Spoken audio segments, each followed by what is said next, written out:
ঢাকা বিশ্ববিদ্যালয়ের শিক্ষার্থী ও ছাত্রদল নেতা শাহরিয়ার আলম সাম্য হত্যায় জড়িতদের বিচার ও নিরাপদ ক্যাম্পাসের দাবিতে রাজধানীর শাহবাগ মোড় অবরোধ করেছে ছাত্রদল।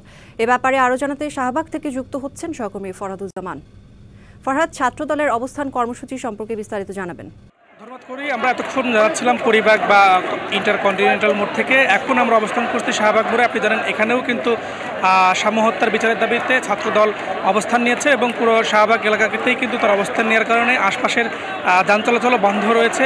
আর তারা বলছেন যে সাম্য হত্যার পিছনে একটা ষড়যন্ত্র রয়েছে, যার কারণে কিন্তু ঢাকা বিশ্ববিদ্যালয় প্রশাসন এবং আইন শৃঙ্খলা বাহিনী কিন্তু তারা পর্যাপ্ত যে ব্যবস্থা নেওয়া দরকার সেটা কিন্তু নিচ্ছে না, যার ফলশ্রুতিতে কিন্তু তারা আজকে এইখানে অবস্থান নিয়েছেন এবং তারা ঢাকা বিশ্ববিদ্যালয়ের ভিসি এবং প্রক্টরের পদত্যাগেরও দাবি করেছেন এবং তারা দ্রুত নির্বাচনের দাবির কথাও কিন্তু এখানে জানাচ্ছেন। আমরা বিভিন্ন ছাত্রদলের নেতাকর্মীদের সাথে কথা বলছি, তারাও বলছেন যে দ্রুত এই হত্যার বিচার এবং সুষ্ঠু তদন্ত না হলে কিন্তু তারা আরও কঠোর আন্দোলনের হুমকি দিয়েছেন এবং আজকে তারা বিকেল 5টা পর্যন্ত অবস্থান করবেন। আমরা এই মুহূর্তে আছি ছাত্রদলের সভাপতি।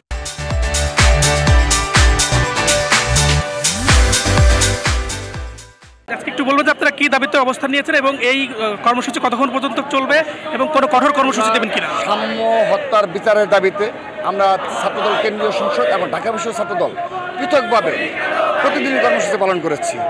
আমরা ঘোষণা দিয়ে শাহবাগ এবং ইন্টারকন্টিনেন্টাল হোটেলের সামনের যে রাস্তা রয়েছে আমরা অবরোধ করেছি।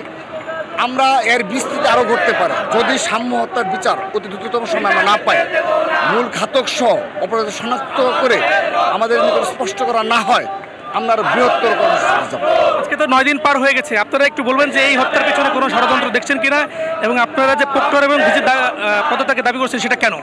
এখানে সরাসরি ইন্টারিম সরকারের সদিচ্ছার অভাব এবং তাদের দুর্বলতা রয়েছে এবং তাদের আইন শৃঙ্খলা রক্ষাকারী বাহিনীর উপর নিয়ন্ত্রণ রয়েছে কিনা এটি নিয়েও কিন্তু আমাদের প্রশ্ন রয়েছে। তা না হলে 9 দিন অতিবাহিত হয়ে যাওয়ার পরও মূল ঘাতক এবং অপরাধীরা শনাক্ত করতে পেরেছে কিনা আমরা সেটি নিশ্চিত নই। তাদের বক্তব্যে আমরা ডিবি কর্মকর্তার সাথে কথা বলেছি, তারাও আমাদের আশ্বস্ত করতে পারেনি যে মূল কতজন উপস্থিত ছিল এবং সত্যিকার অর্থে মূল ঘাতক কাকে ছুরিটা চালিয়েছে।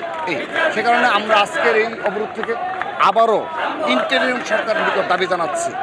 আপনারা ধন্যবাদ। আপনি দেখতে পাচ্ছিলেন যে আমরা এই মুহূর্তে শাহবাগ অবস্থান করছিলাম, আমাদের সাথে ছাত্রদলের সভাপতিও যোগ দিয়েছিলেন, তিনিও বলেছেন কেন আসলে তাদের আজকের অবস্থান।